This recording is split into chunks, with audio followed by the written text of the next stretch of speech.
Di sini kita akan melanjutkan pembahasan dari kaidah-kaidah fikih, di mana kemarin pada pertemuan sebelumnya kita sudah melewati dua kaidah. Kaidah yang pertama yaitu agama Islam ini datang untuk kebahagiaan manusia, untuk kemaslahatan umat manusia. Kemudian kaidah yang kedua, dalam syariat Islam ini ditiadakan adanya madharat, bahaya, keburukan, kerusakan, dan juga tidak boleh ada bentuk memberikan madharat kepada pihak lain atau membahayakan pihak lain.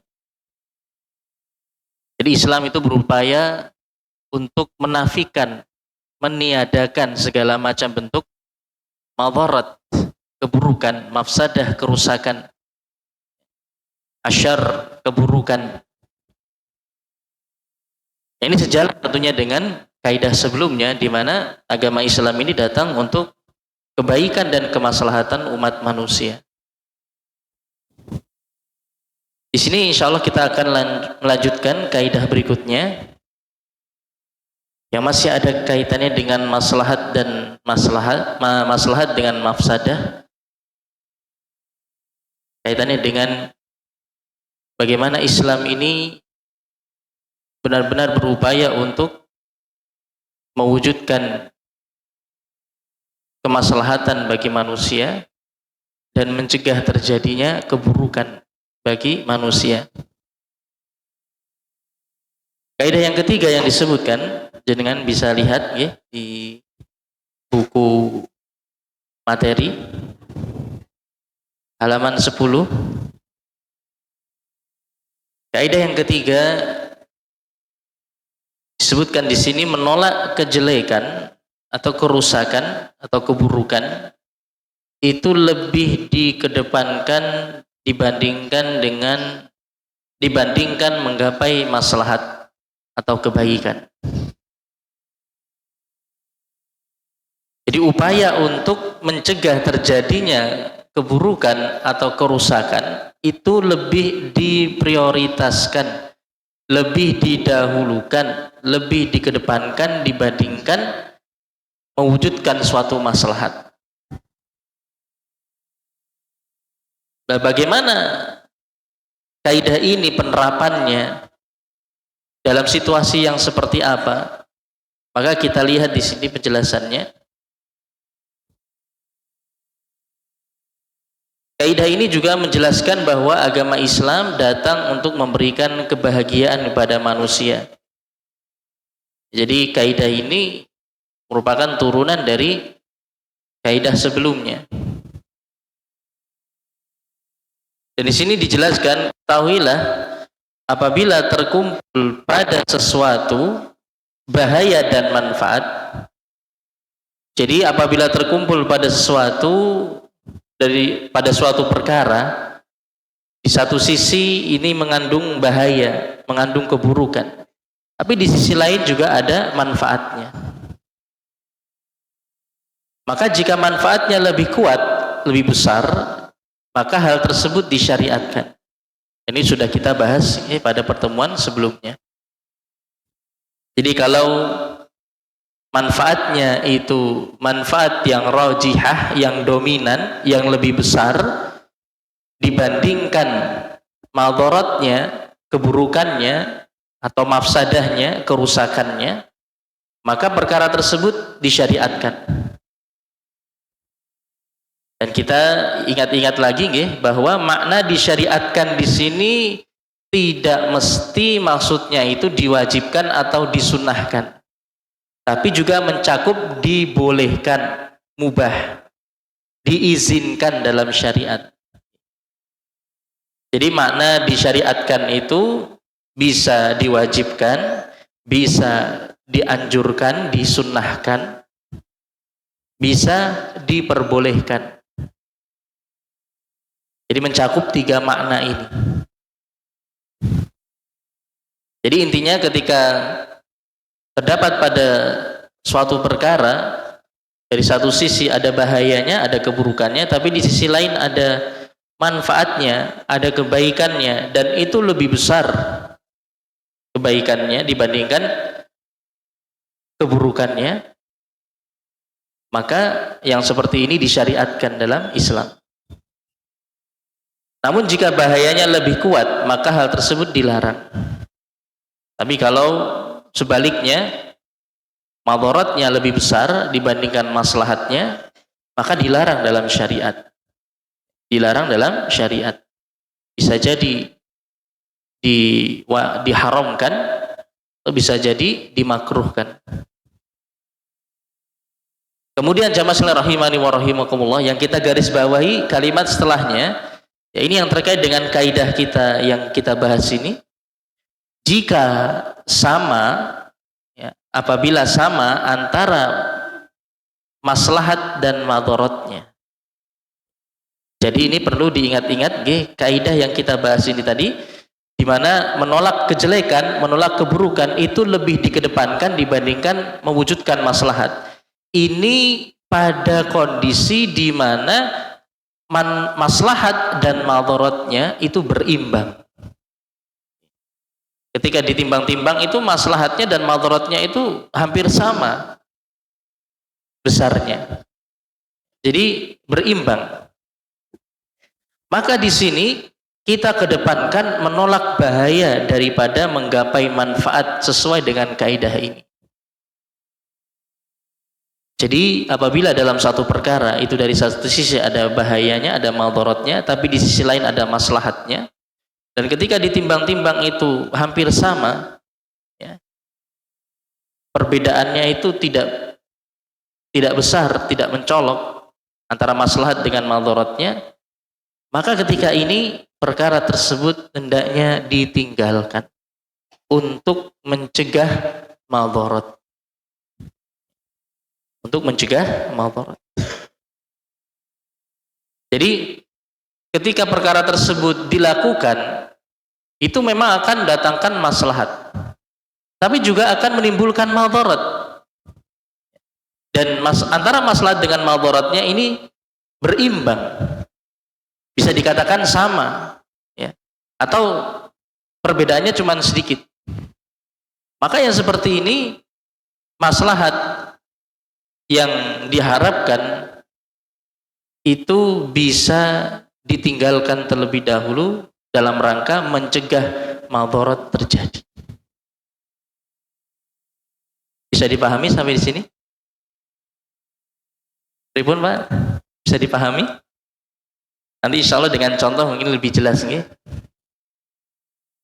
Memang butuh kepada pertimbangan di sini.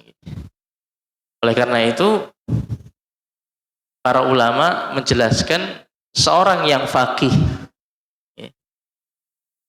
Orang yang faqih itu tingkatannya lebih tinggi dibandingkan orang yang alim. Orang yang alim itu memang dia orang yang berilmu. Dia punya wawasan yang luas, dia punya ilmu yang luas tentang syariat Islam. Tapi orang yang faqih ini lebih tinggi tingkatannya. Orang yang faqih itu orang yang bisa mempertimbangkan maslahat dan madarat. Mana maslahat yang lebih besar, mana madarat yang lebih besar, kapan perkara tersebut dikedepankan dan kapan perkara tersebut ditinggalkan untuk mencegah madarat yang bisa terjadi. Maka ini butuh kefaqihan. Butuh kefaqihan dalam mempertimbangkan akibat-akibat yang akan terjadi.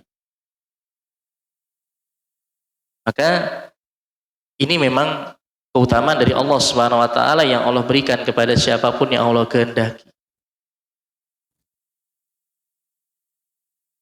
Dan kefaqihan ini kaitannya dengan hikmah, kebijaksanaan seseorang. Maka ini juga bisa diistilahkan dengan hikmah yang ada pada diri seseorang. Seorang yang hikmah itu dia akan bisa mempertimbangkan sebab dan akibat. Bisa mempertimbangkan, bisa apa? Memikirkan sebab atau bukan sebab, akibat jangka panjangnya. Apa yang akan terjadi? Kira-kira apa yang akan terjadi ketika perkara tersebut dilakukan? Ini hikmah, sehingga dia bisa mempertimbangkan ini bisa dilaksanakan, ini tidak bisa atau belum bisa dilaksanakan, harus ditunda dulu. Maka inilah hikmah. Wa may yu'tal hikmata faqad utiya khairan katsira. Allah mengatakan siapapun yang diberi hikmah, maka sungguh dia telah diberi kebaikan yang banyak. Maka orang yang alim itu banyak, tapi orang yang hikmah itu tidak sebanyak orang yang alim.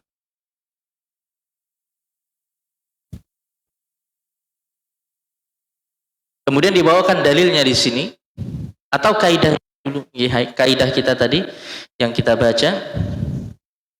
Ini diistilahkan oleh para ulama. Di situ ada catatan saya sedikit, nggih. Diistilahkan oleh para ulama dengan istilah darul mafasid aula min jalbil masalih. Mencegah mafsadah itu lebih dikedepankan dibandingkan mewujudkan maslahat. Jadi mencegah terjadinya suatu mafsadah itu lebih dikedepankan dibandingkan mewujudkan suatu maslahat. Karena memang maslahat itu bisa ditunda. Sedangkan mafsadah itu memang syariat benar-benar berupaya untuk mencegahnya. Sehingga kaidah yang kedua kemarin kita sebutkan la dharar wa la dirar. Tidak boleh ada bahaya dan tidak boleh membahayakan pihak lain. Jadi tidak boleh ada madarat. Tidak boleh ada bentuk-bentuk madarat terjadi di tengah-tengah manusia. Itu harus berupaya untuk dicegah atau dihilangkan. Kalau sudah terlanjur terjadi, berusaha untuk dihilangkan. Maka oleh karena itu Islam itu lebih mengedepankan mencegah mafsadah dibandingkan mewujudkan maslahat. Ini juga mirip ya dengan perkataan mencegah itu lebih baik dibandingkan menyembuhkan. Maka segala keburukan itu hendaknya berusaha untuk dicegah. Daripada nanti sudah terlanjur terjadi, akhirnya menghilangkannya lebih sulit. Ketika hendak mengejar satu maslahat yang bisa terwujud, tapi efeknya timbul madarat di situ. Dan khawatirnya nanti madarat tersebut sulit untuk dihilangkan. Dan bahkan bisa jadi dengan berjalannya waktu madarat bertambah besar. Maka oleh itu madarat ini memang secara asal berusaha untuk dicegah untuk terjadi.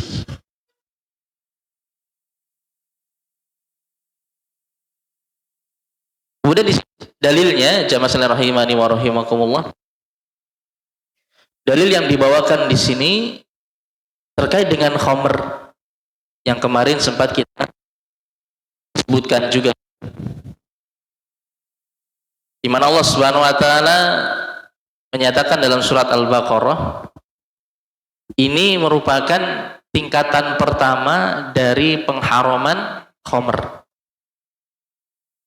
Kemarin kita sebutkan ada berapa tingkatan, Pak? Pengharaman khamr? 3 nih. Tingkatan yang pertama apa? Tidak usah dalilnya, tapi intinya apa? Tingkatan yang pertama Iya, Allah jelaskan khamr itu ada manfaatnya, tapi juga ada madharatnya.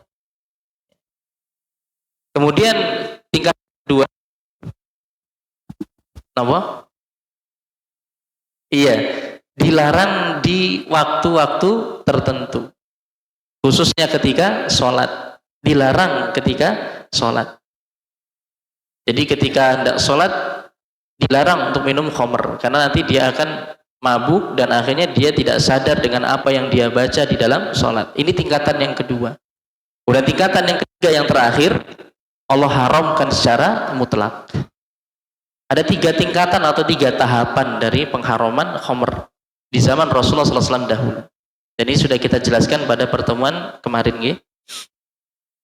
Nah, ini kaitannya dengan tahapan yang pertama. Allah Subhanahu wa taala berfirman, yas'alunaka 'anil khamri wal maisir qul fihima itsmun kabirun wa manafi'u linnas wa itsmuhuma akbaru min naf'ihima. Mereka bertanya kepadamu, wahai Muhammad, tentang khamr, minuman keras, dan maisir, judi. Ketika itu sebagian kaum muslimin ada yang bertanya tentang khamr dan judi. Maka katakanlah, fihima itsmun kabirun, pada keduanya itu terdapat dosa yang besar. Wa manafi'u linnas, tapi juga ada manfaat-manfaatnya untuk manusia. Jadi ini Allah Subhanahu wa taala sendiri yang menyatakan bahwa pada khamr dan judi itu ada manfaatnya. Bahkan di sini Allah Subhanahu wa taala sebutkan dengan lafadz manafi'.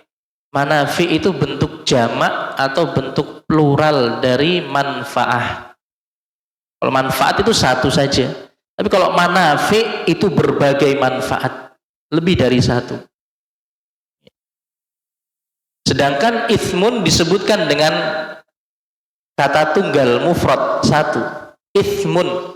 Itu kalau jamaknya itu atham, athamun. Tapi kalau mufradnya itsmun. Jadi Allah sebut pada keduanya terdapat satu dosa yang besar atau satu keburukan yang besar. Sedangkan manfaatnya itu banyak. Maka di sini perhatikan jamaah rahimakumullah. Terkumpul pada khamr dan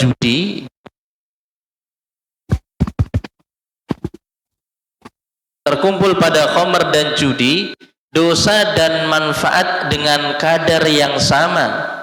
Dari sisi dosa disifati dengan besar, ya. Jadi Allah menyebutkan pada khamr dan judi itu di satu sisi ada satu dosa yang besar, satu keburukan yang besar. Tapi di sisi lain ada manfaat yang disebutkan dalam bentuk plural atau jamak, manafi'. Jadi ditinjau dari kebaikannya ada ditinjau dari keburukannya ada keburukan yang besar di dalamnya. Tapi ditinjau dari manfaat, banyak manfaatnya. Manfaatnya juga banyak. Jadi dari sini kita bisa mengatakan bahwa khamr dan judi itu ada manfaatnya, dan manfaatnya itu lebih dari satu, tapi di sana juga madharatnya, ada keburukannya. Dan bisa kita katakan manfaat dan madharatnya itu berimbang.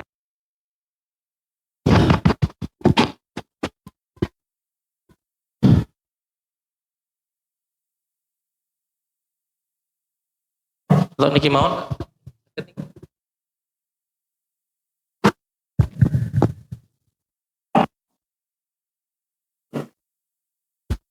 Ya, jadi kalau kita tinjau sampai firman Allah Subhanahu wa taala ini, berarti dalam khamr dan judi itu ada manfaatnya yang itu berbilang lebih dari satu, tapi juga ada madharat yang besar. Jadi madharat disebutkan dengan satu saja, ya, dengan lafaz tunggal tapi besar, disifati dengan besar, sedangkan manfaat didatangkan dalam jamak lebih dari satu. Jadi dari sini bisa kita lihat manfaat dan madaratnya itu bisa dikatakan berimbang. Walaupun setelahnya Allah jelaskan wa itsmuhuma akbaru min naf'ihima. Tapi dosanya atau madaratnya walaupun itu hanya satu, itu lebih besar dibandingkan manfaat-manfaat yang banyak. Oleh karena itu khamr dan judi dilarang.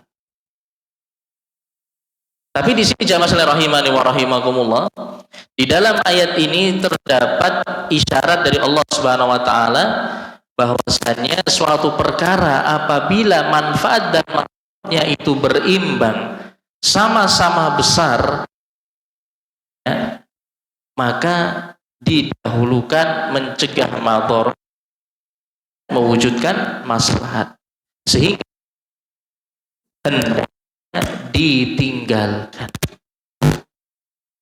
Akan tetapi terkait dengan khamr dan judi, ini karena madharatnya memang jauh lebih besar, makanya Allah haramkan. Ya, jelas-jelas Allah haramkan. Tidak hanya makruh, tapi haram. Sampai di sini bisa dipahami? Alhamdulillah. Nanti akan saya bawakan contohnya, insya Allah. Kemudian jamaah sekalian rahimani wa rahimakumullah,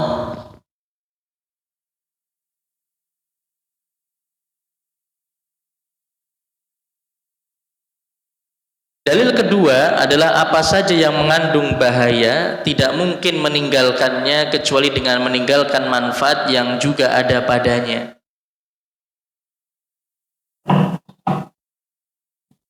Jadi dari sisi lain,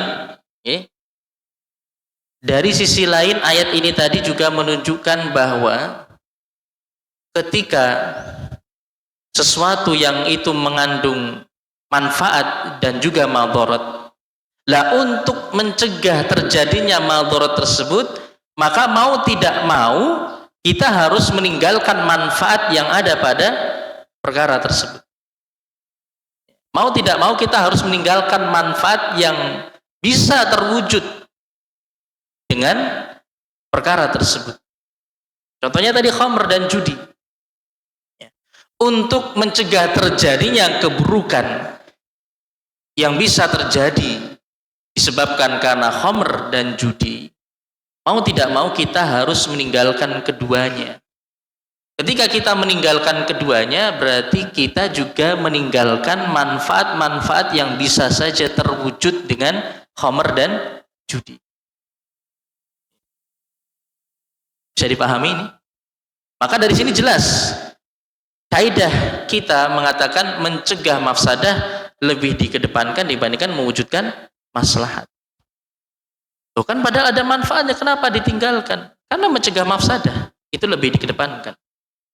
Karena dengan khamr seseorang bisa mendapatkan mata pencaharian.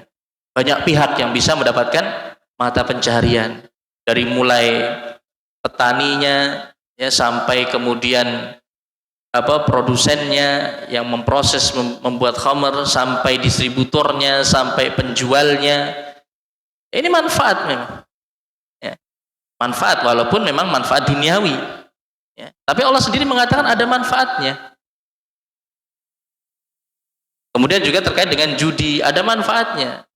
Seorang kalau menang judi, dia bisa dapat uang yang banyak. Dia bisa gunakan untuk menafkahi keluarganya, atau membayar hutang, atau yang lainnya, atau bahkan bersedekah. Ini manfaat, tapi ini semua tidak tidak berimbang dengan mafsadahnya, sehingga harus ditinggalkan, walaupun manfaat-manfaat tersebut juga mau tidak mau harus ditinggalkan. Masuk kemarin kita sebutkan tentang rokok. Banyak pihak yang mengatakan kalau rokok itu diharamkan nanti banyak orang yang menjadi pengangguran. Ya akan mengguncang stabilitas ekonomi negara. Ini memang ini pemikiran orang yang orientasinya itu duniawi, jamaah. Itu akan seperti itu. Tapi dia tidak ingat bahwa ketika seorang hamba meninggalkan sesuatu yang Allah haramkan, Allah larang, tentunya nanti akan diganti dengan yang lebih baik. Dan pasti nanti akan Allah berikan keberkahan. Itu mungkin awalnya memang akan terjadi keguncangan ketika mungkin suatu saat rokok diharamkan, kemudian semua pabrik rokok tutup, ya. Semua pihak yang itu selama ini mendapatkan penghidupan dari rokok itu akhirnya semuanya itu kehilangan penghasilannya. Ini mungkin di awal akan terjadi keburukan, tapi nanti lama-kelamaan itu akan tergantikan dengan sesuatu yang lebih baik. Maka untuk mencegah madarat tadi memang terkadang harus ditinggalkan maslahat-maslahat. Maka ini jamaah sekalian rahimani wa rahimakumullah. Ya, ini yang dimaksudkan dengan kaidah ini.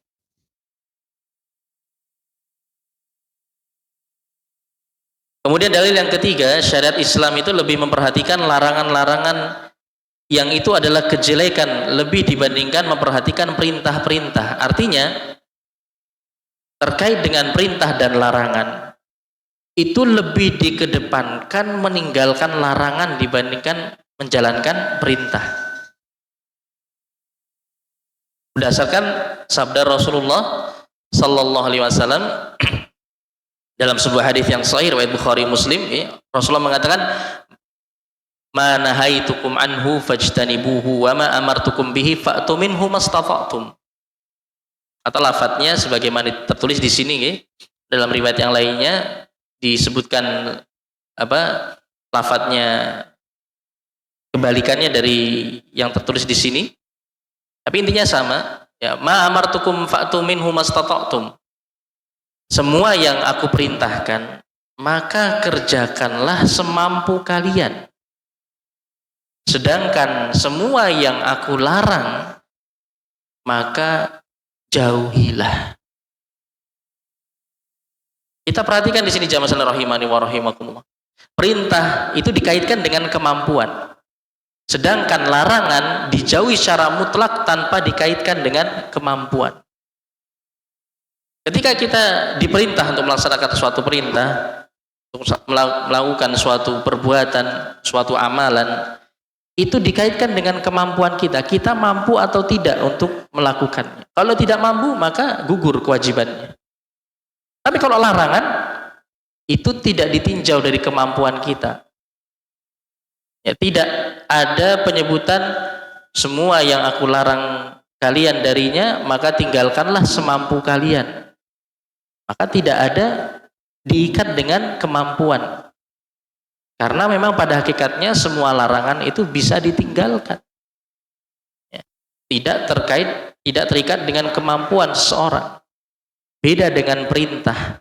Kalau perintah itu terkait dengan kemampuan seorang hamba. Karena ketika menjalankan perintah, kita harus melakukan sesuatu. Kita harus melakukan suatu perbuatan. Maka ini butuh kepada kemampuan. Sedangkan meninggalkan larangan, ya tinggal kita tinggalkan. Ya, tinggal kita tinggalkan. Tidak butuh kemampuan khusus untuk melakukannya. Yang dibutuhkan hanyalah kekuatan iman dan takwa. Maka maksudnya di sini terkait dengan larangan itu harus dijauhi secara mutlak. Tidak terikat dengan kemampuan. Adapun perintah itu masih diikat dengan kemampuan. Kalau engkau mampu, laksanakan. Kalau tidak, maka gugur kewajiban. Gugur tuntutan. Maka ini juga menunjukkan bahwa mencegah mafsadah yang itu bisa timbul dalam perkara-perkara yang Allah larang itu lebih dikedepankan, ya, dibandingkan mewujudkan maslahat dalam perkara-perkara yang Allah perintahkan. Bisa dipahami, Pak? Jelas gini. Jadi dari sabda Rasulullah tadi itu mengisyaratkan kepada kaidah kita ini, menunjukkan kepada kaidah kita ini. Jadi syariat itu benar-benar berupaya untuk mencegah mafsadah. Oleh karena itu semua larangan harus kita tinggalkan secara mutlak. Tidak disyaratkan mampu atau tidak. Ya semua orang pasti mampu sebenarnya. Maka harus ditinggalkan secara mutlak. Adapun perintah yang itu akan mewujudkan maslahat itu diikat dengan kemampuan. Maka ini juga diantara dalil dari kaidah yang ketiga yang kita bahas ini. Kemudian sekarang saya akan bawakan contohnya sebelum kita lanjut kaidah yang keempat. Dengan contoh insya Allah akan lebih jelas. Okay? Contohnya misalnya ada suatu obat yang itu di satu sisi akan memberikan khasiat, manfaat ketika dikonsumsi. Tapi di sisi lain ada efek sampingnya. Yang itu kalau dipertimbangkan itu hampir sama besarnya antara manfaat dengan efek sampingnya dengan mengkonsumsi obat tadi. Maka kalau kita terapkan kaidah yang ketiga ini tadi, seharusnya dia minum atau tidak obat tersebut? Diminum atau tidak, Pak?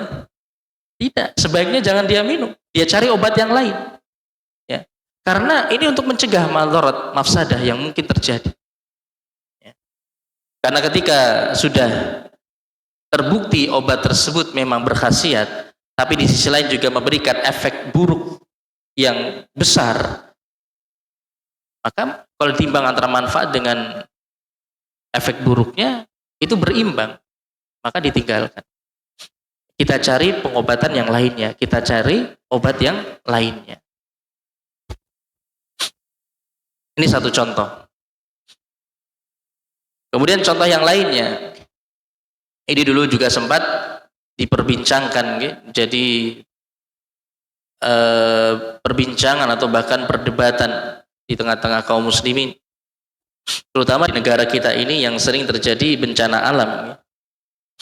Contohnya ketika seseorang sedang melaksanakan sholat wajib. Dia sedang sholat wajib dan hukumnya haram membatalkan sholat wajib. Hukumnya haram membatalkan sholat wajib tanpa keadaan yang mendesak. Nah, kemudian terjadi bencana. Taruhlah gempa. Dia sedang sholat wajib, terjadi gempa. Dan dikhawatirkan tempat dia sholat itu akan rubuh, misalnya masjid, musola, atau mungkin dia sholat di rumah. Dikhawatirkan akan rubuh dan itu akan mencelakakan dirinya, membahayakan keselamatannya. Maka ketika itu dikedepankan mencegah mafsadah dibandingkan mewujudkan maslahat. Ketika dia lanjutkan sholatnya sampai selesai, ini maslahat. Jelas ini maslahat. Dan ini maslahat yang besar karena itu kaitannya dengan sholat wajib. Tapi ketika kemudian dia terancam jiwanya dengan kejatuhan, runtuhan bangunan, akhirnya mungkin bahkan dia bisa kehilangan nyawanya, ini juga mafsadah yang besar. Ini mafsadah yang besar, jelas. Karena jiwa seorang muslim, jiwa seorang mukmin itu benar-benar dijaga dalam syariat. Maka dalam kondisi seperti ini, dia seharusnya membatalkan sholatnya untuk menyelamatkan dirinya. Darul mafsadah aula min jalbil masalih. Darul mafasid aula min jalbil masalih. Kita terapkan kaidah ini. Mencegah mafsadah lebih dikedepankan dibandingkan mewujudkan maslahat. Jadi ini jamaah sekalian rahimani wa rahimakumullah. Maka dari sini kita bisa semakin menyadari betapa pentingnya kita memahami kaidah-kaidah fikih. Sehingga dalam permasalahan-permasalahan yang itu butuh pertimbangan dan butuh keputusan yang tepat, maka kita bisa mengambil keputusan yang tepat dengan kita memahami kaidah-kaidah fikih. Maka sudah seharusnya ketika seorang dia walaupun di dalam sholat wajib kemudian ada situasi yang mengancam jiwanya, entah itu bencana alam atau mungkin ada ular di hadapannya yang itu bisa menyerang dirinya, maka hendaknya dia batalkan dulu sholatnya untuk mencegah mafsadah.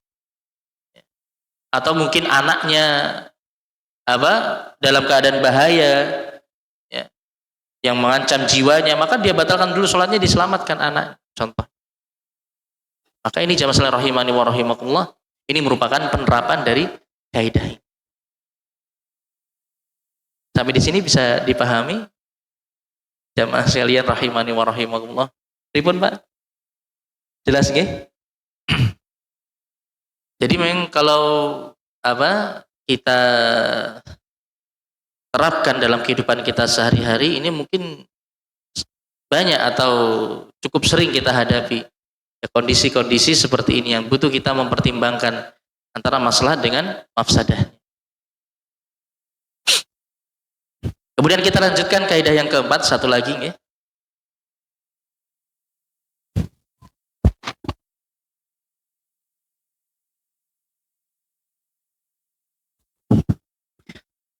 Kaidah yang keempat, perintah-perintah agama itu mudah pada asalnya.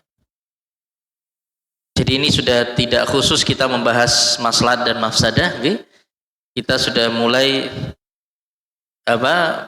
beranjak kepada pembahasan yang lainnya, walaupun masih ada kaitannya. Walaupun sebenarnya masih ada kaitannya. Di sini kaidah yang keempat adalah perintah-perintah agama itu mudah pada asalnya.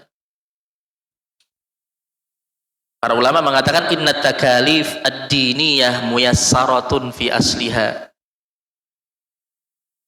Jadi semua pembebanan syariat dalam agama Islam ini itu pada asalnya adalah mudah untuk dilaksanakan. Bagi siapapun yang mau merenunginya, bagi siapapun yang mau mempelajarinya, dia pasti akan sampai pada satu kesimpulan, semua syariat Islam itu mudah, sudah dipermudah oleh Allah Subhanahu wa taala dari asalnya. Jadi secara asal semua syariat Islam itu mudah. Dalilnya adalah firman Allah Subhanahu wa taala, "Wa ma ja'ala 'alaikum fid dini min haraj." Allah Subhanahu wa taala sebutkan dalam surat Al-Hajj ayat 78 ya. "Wa ma ja'ala 'alaikum fid dini min haraj." Allah Subhanahu wa taala tidaklah menjadikan agama ini sulit bagi kalian. Bagi kita umat Islam, Allah tidak jadikan agama ini agama yang sulit. Ini Allah sendiri yang menegaskan. Bagi siapapun yang merasa sulit untuk menerapkan syariat Islam, berarti itu disebabkan karena yang pertama kurangnya keimanan dan ketakwaan dalam dirinya, yang kedua kurangnya pengetahuan dia terhadap agama Islam itu sendiri, sehingga dia menganggapnya sulit. Ketika Allah Subhanahu wa taala menyebutkan hukum-hukum seputar puasa yang terasa berat, ya, puasa itu kan kita merasa berat untuk melaksanakannya. Walaupun sebenarnya juga mudah. Nanti akan saya bawakan contohnya. Ketika membahas tentang syariat puasa dalam surat Al-Baqarah, yang itu tentunya sering kita dengar ayatnya, ya ayyuhalladzina amanu kutiba alaikumusiyam, ya, hingga akhir ayat. Kemudian di ayat berikutnya Allah Subhanahu wa taala mengatakan yuridullahu bikumul yusra wa la yuridu bikumul usra. Allah ingin memberikan kemudahan untuk kalian, bukan ingin memberikan kesulitan untuk kalian. Ini setelah Allah menyebutkan syariat puasa, kemudian Allah menegaskan hal ini. Supaya kita sadar sebenarnya syariat puasa itu pun mudah, Allah sudah mudahkan syariat puasa. Kemudian dalil yang lainnya, Rasulullah SAW bersabda, "Innad dina yusrun." Sesungguhnya agama ini mudah. Ditegaskan lagi oleh Rasulullah SAW. Allah tadi sudah menegaskan di dalam Al-Quran, Rasulullah pun juga menegaskan dalam hadisnya. Innad dina yusrun, sesungguhnya agama Islam ini mudah. Ya. Rasulullah tekankan ini, sesungguhnya agama Islam ini mudah. Wala yushadad din illa ghalabah. Dan tidaklah agama Islam ini dipersulit kecuali akan menyusahkan orang yang mempersulit dirinya sendiri, yang mempersulit agama ini. Jadi tidak ada seorang pun yang dia kemudian mempersulit dirinya sendiri dalam melaksanakan syariat Islam, kecuali dia sendiri yang akan tumbang nantinya. Jadi orang yang berlebihan dalam beragama itu dilarang dalam syariat, karena sebenarnya agama Islam ini mudah, tidak perlu dipersulit. Kalau dia mempersulit dirinya sendiri, yang sebenarnya itu tidak Allah inginkan, maka dia sendiri yang akan kalah. Maka jamaah sekalian rahimani wa rahimakumullah, dalil-dalil ini tadi menunjukkan bahwasannya agama Islam ini pada asalnya itu mudah. Ya, syariat-syariat Islam itu pada dasarnya adalah syariat-syariat yang mudah. Dan kemudian di sini saya bawakan dulu contohnya ini. Contoh terkait dengan kaidah ini. Contohnya dari sholat 5 waktu. Banyak mengatakan sholat 5 waktu ini berat. Coba kita pertimbangkan dulu jamaah sekalian rahimani wa rahimakumullah. Kita sholat 5 kali dalam sehari. Berapa waktu yang kita habiskan untuk sholat? Paling cuma antara 5 sampai 10 menit. Mungkin ada yang kurang dari itu. Kemudian dikalikan 5, berapa menit? Taruhlah 5 menit.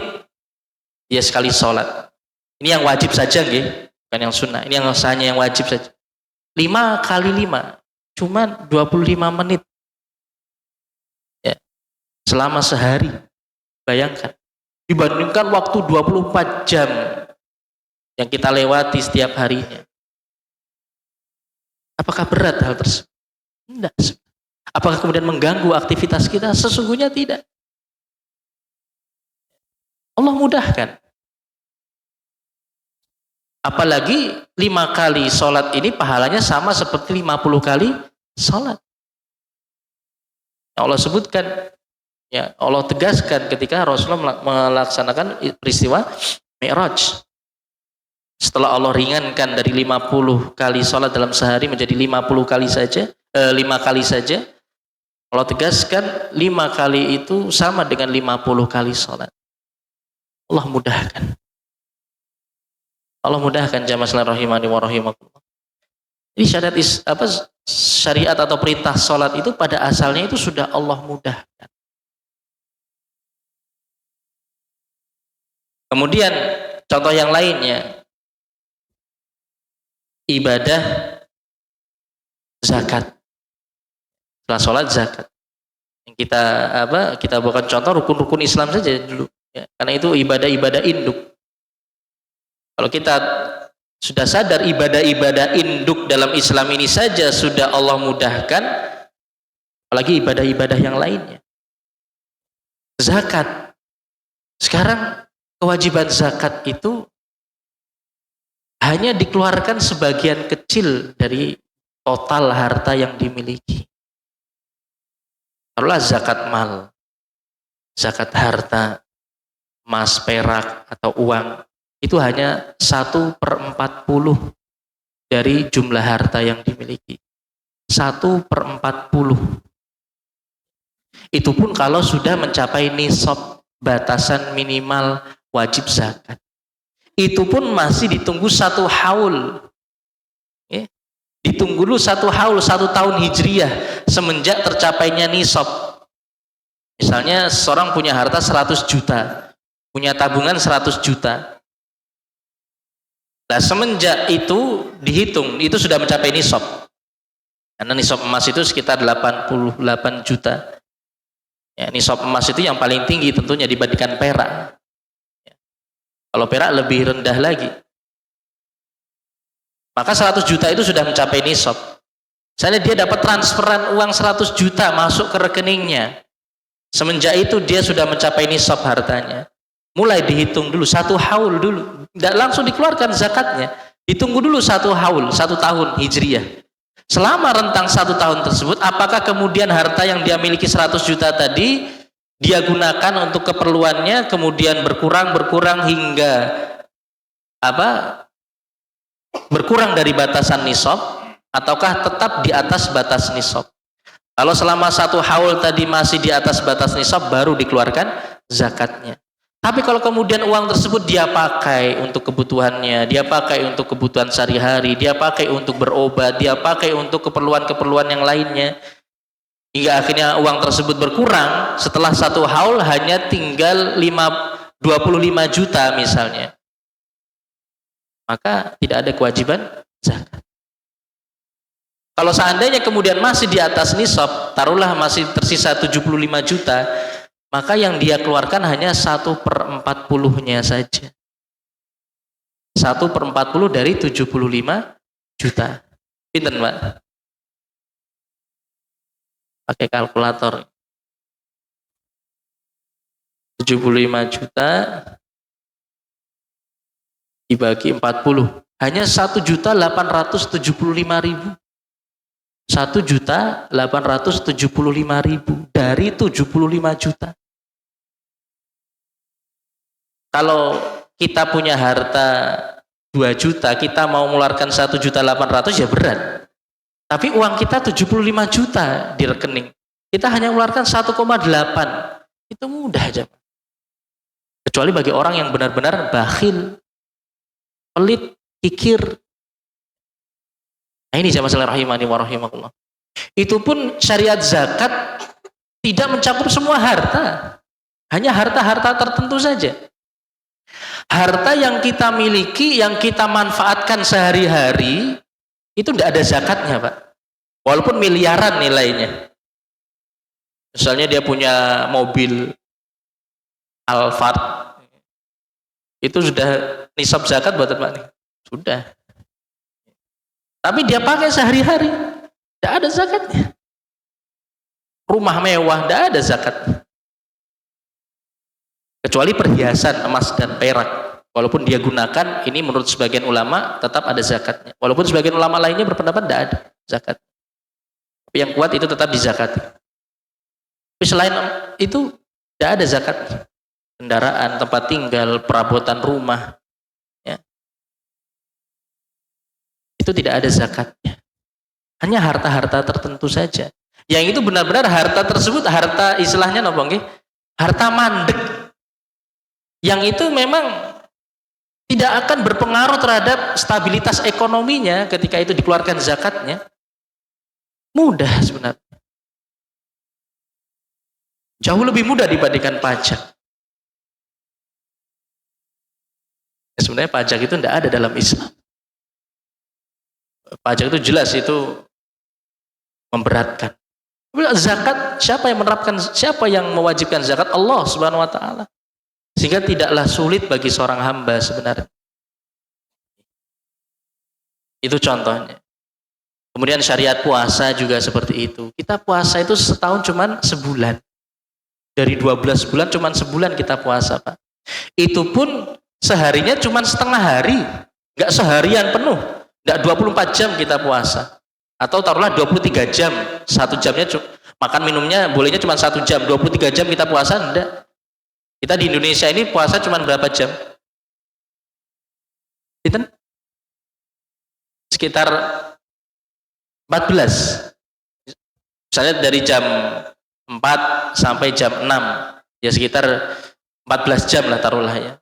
14 jam kita puasa. Masih ada 10 jam bagi kita untuk makan dan minum. Itu pun hanya sebulan, selama bulan Ramadan. Itu pun kalau kita safar, kalau kita sakit, itu ada keringanan lagi. Nah itu nanti kaidah yang berikutnya nanti. Agama Islam itu mudah, kemudian nanti masih ada kemudahan lagi dari Allah Subhanahu wa taala. Coba. Ya. Kurang rahmat bagaimana Allah Subhanahu wa taala kepada kita, coba. Yang kebangetan itu yang tidak mau menjalankan syariat. Yang dia sudah memvonis Islam itu berat. Coba pelajari dulu Islam, mana sisi beratnya itu yang mana. Coba pelajari dulu Islam. Makanya Allah mengatakan, ya ayyuhalladzina amanu dkhulu fis silmi kafah. Wahai orang-orang yang beriman, masuklah kalian ke dalam agama Islam dengan keseluruhan. Gak cuma di kulitnya saja, tapi juga masuk ke intinya. Pelajarilah Islam. Ketika kita mempelajari Islam dengan sungguh-sungguh, maka kita akan dapati Islam ini agama yang mudah. Agama yang Allah mudahkan. Dan ini bahkan jauh lebih mudah dibandingkan agama-agama yang lain. Jauh lebih mudah dibandingkan agama-agama yang lain yang saat ini ada di atas muka bumi. Ini jamaah sekalian rahimani wa rahimakumullah. Maka di sini beliau kemudian dilanjutkan kemudahan itu dari asalnya. Jadi artinya syariat Islam ini pada asalnya itu sudah mudah. Apabila datang suatu sebab kemudahan, maka itu merupakan kemudahan yang lainnya. Masya Allah. Jadi syariat Islam ini sudah mudah. Ketika kemudian ada suatu perkara yang mengharuskan ada kemudahan yang lainnya, maka itu bentuk kemudahan yang lain dari Allah Subhanahu wa taala.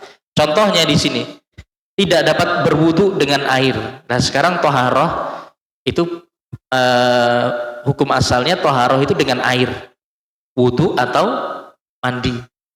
Kalau hadas kecil dengan wudu, hadas besar dengan mandi. Sulit atau berat, Pak? Pada asalnya loh, mandi atau wudu atau mandi itu berat atau tidak? Enggak berat loh. Wudu itu cuman beberapa anggota badan kita basuh. Itu pun minimal sekali cukup loh. Minimal sekali cukup.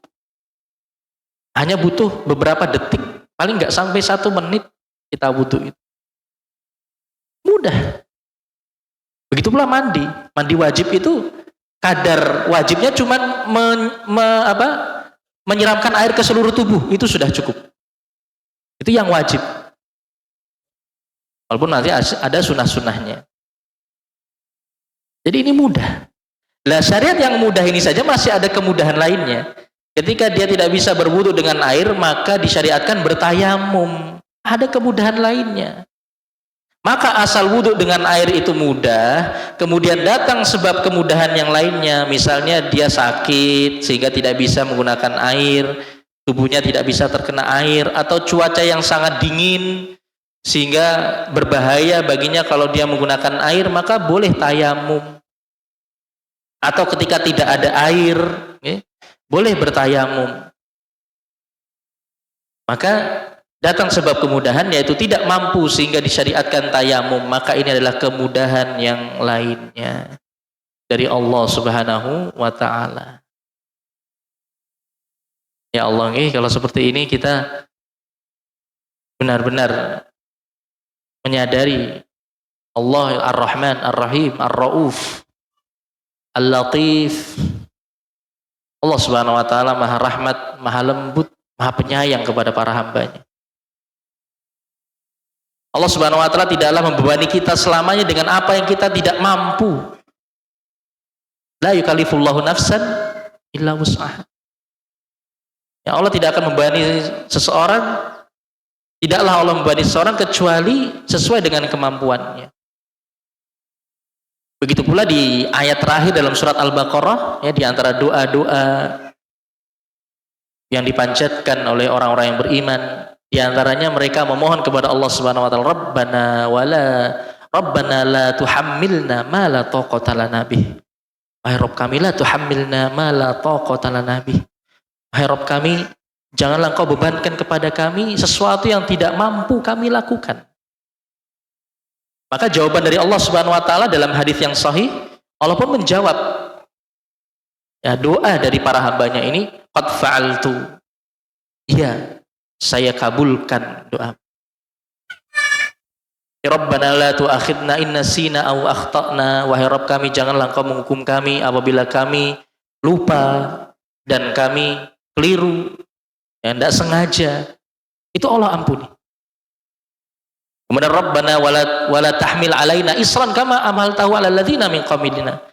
Wahai Rabb kami, janganlah Engkau bebankan kepada kami segala macam kesulitan-kesulitan, keberatan-keberatan yang dahulu Engkau berikan kepada umat-umat sebelum kami. Ini Ini umat-umat sebelum kita jemaah itu agama syariat yang Allah terapkan kepada mereka itu jauh lebih berat dibandingkan umat ini. Itu juga Allah kabulkan. Sehingga syariat Islam pun menjadi syariat yang paling mudah, yang sudah Allah permudah dibandingkan syariat-syariat sebelumnya. Kemudian selanjutnya ini Rabbana la tuhammilna ma la taqata lana bih. Itu semua Allah kabulkan jemaah. Qad fa'altu. Aku sudah mengabulkan semua itu.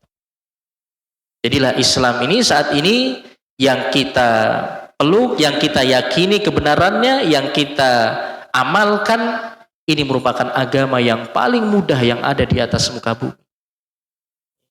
Maka kalau seperti ini, hendaknya kita semakin bersyukur kepada Allah Subhanahu wa taala. Kita telah diberi hidayah oleh Allah untuk bisa menjadi bagian dari kaum muslimin.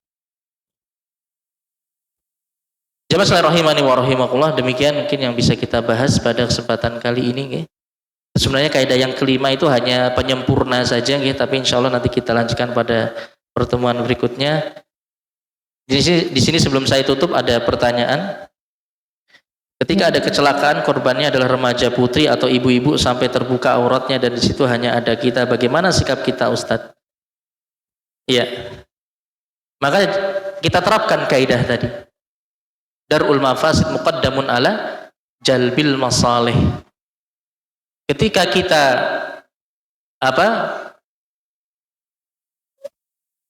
ini sebenarnya kaidah yang lebih tepat ada di sini, tidak disebutkan di sini, cuman ada kalimat lain atau bahasa lain yang disebutkan oleh para ulama. Idza tazaham adadul mafasidi yurtakabul adna minal mafasidi. Apabila bertabrakan berbagai macam madharat, ya, kita tidak bisa lepas dari semuanya. Kita harus milih salah satunya. Yurtakabul adna minal mafasidi, maka kita terjang mafsadah yang paling ringan. Ya, kita terjang mafsadah yang paling ringan. Contohnya ini tadi, ketika kita mau tidak mau menolong korban yang itu bukan mahram kita, ya, wanita yang itu bukan mahram kita, bahkan mungkin tersingkap auratnya, kemudian kita mau tidak mau membantunya, menyentuh tubuhnya untuk membantu orang tadi, ini mafasid, ya, ini memang mafsadah. Tapi kalau tidak kita lakukan, mafsadah yang lebih besar akan terjadi, yaitu korban ini akhirnya bisa tidak terselamatkan atau akan timbul cedera yang parah kalau tidak segera ditangani. Karena tadi kan disebutkan di sini hanya ada kita di situ, tidak ada orang lain. Maka kita terjang mafsadah yang lebih kecil tadi. Kita menyentuh wanita tersebut yang bukan mahramnya, memang ini mafsadah. Tapi mafsadahnya lebih kecil dibandingkan kalau seandainya jiwanya tidak terselamatkan. Nah, itulah Islam jemaah. Ya. Jadi kalau seperti itu jangan kemudian dibiarkan, bukan mahramnya saya. Nun sewu, saya tidak bisa. Ya, jenengan bukan mahram saya. Nah, inilah jamaah sekalian rahimani wa rahimakumullah. Maka inilah pentingnya kita belajar kaidah fikih, ya, supaya kita bisa mengambil sikap yang tepat. Ya, makanya tadi faqih itu lebih utama dibandingkan sekedar alim. Wallahu a'lam bishawab. Pripun, Mbak? Ada doorpress 2 nggih. Oh nggih. Nggih. Ada 2 hadiah, putra 1, putri 1 nggih. Mungkin saya mulai dari jamaah putri dulu.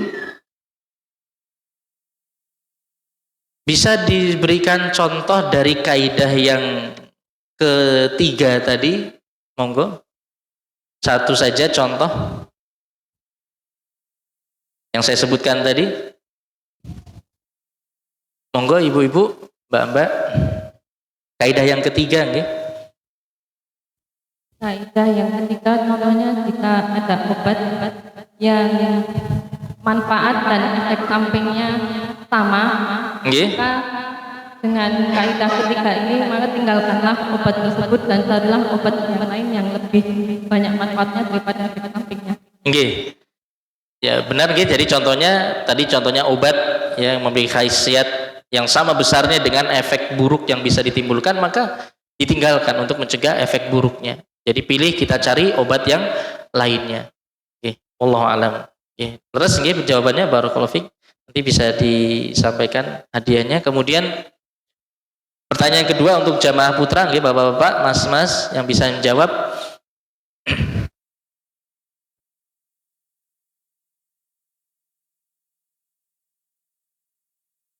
Contoh lagi nggih, contoh dari kaidah yang keempat. Ya, contoh dari kaidah yang keempat bisa dijelaskan salah satu contohnya. Tadi saya banyak membawakan contoh nggih. Monggo.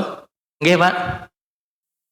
Dalam jangka waktu yang tidak lama sebenarnya nggih, tidak seharian penuh, kemudian juga selama 1 tahun hanya 1 bulan ya kita diwajibkan berpuasa, sedangkan 11 bulan yang lainnya kita bebas untuk makan dan minum nggih. Nggih.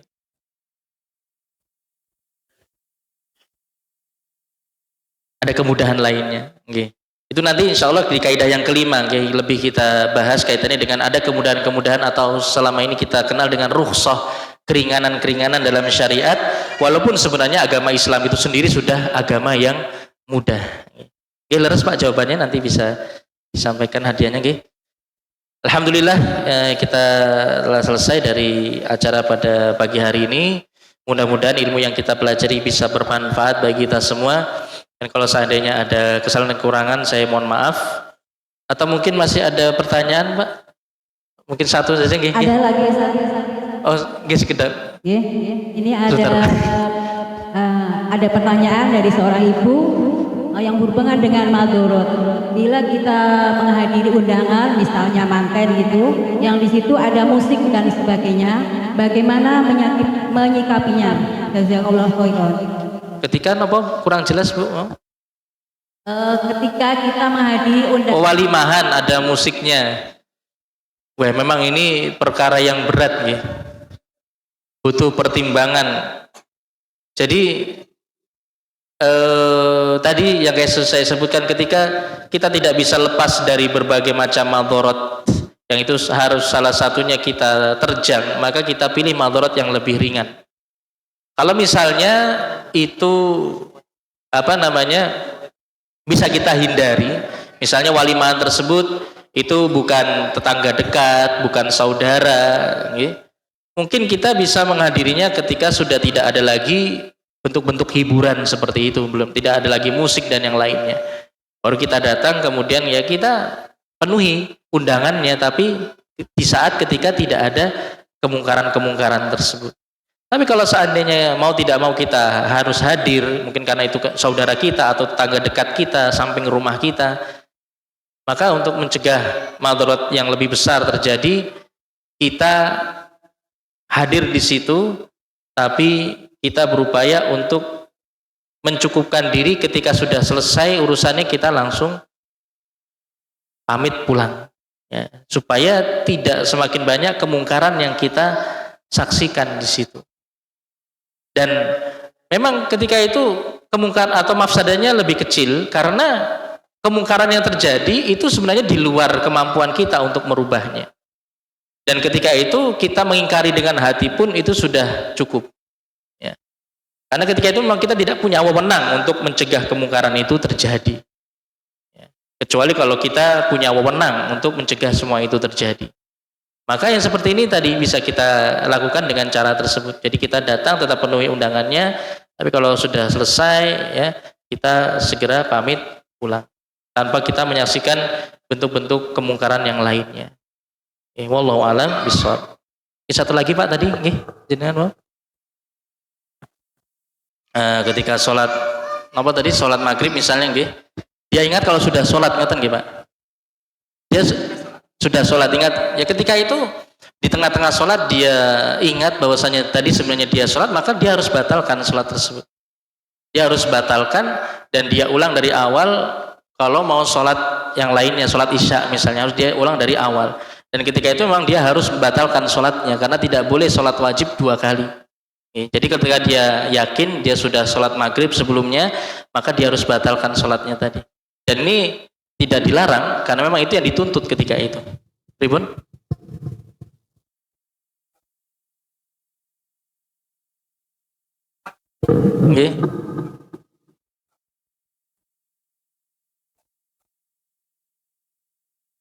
Oh, ya kalau seperti itu dia ingatnya seperti itu, maka bisa diulang sholatnya. Bisa dia ulang ya dari dia ulang dari awal dengan dia niat sholat maghrib. Ya, tapi ini mungkin tidak jarang sekali terjadi ya, karena ketika seorang itu hendak sholat pasti dia ingatnya sholat yang hadir ketika itu. Jadi artinya waktu itu waktu sholat apa sehingga dia niatkan untuk sholat, dan itu sebenarnya tidak perlu kita membebani diri kita untuk melafatkan niat misalnya, atau benar-benar kita memastikan tadi niat kita tadi sholat maghrib atau sholat isya, itu sebenarnya termasuk bentuk waswas syaitan sebenarnya. Jadi ketika kita sudah mengambil air wudhu, itu waktu sholat maghrib, insya Allah sudah ada niatan dalam diri kita untuk sholat maghrib ketika itu. Jadi mungkin itu hanya waswas syaitan yang perlu ditinggalkan saja. Kemudian untuk pertanyaan kedua mungkin nanti kita tunda pertemuan berikutnya, Pak. Nanti mungkin jenengan bisa ingatkan saya, karena perlu ada beberapa hal yang dipertimbangkan dalam perkara tersebut. Wallahu alam bishawab. Jadi mungkin kita cukupkan dulu sampai di sini. Saya mohon maaf apabila ada kekurangan dan kesalahan. Mudah-mudahan apa yang kita pelajari bisa bermanfaat. Alhamdulillahirabbil alamin wa sallallahu wasallam ala nabiyina Muhammadin wa ala alihi wa ashabihi ajmain. Subhanakallahumma bihamdika asyhadu an la ilaha illa anta astaghfiruka wa atubu ilaik. Assalamualaikum warahmatullahi wabarakatuh.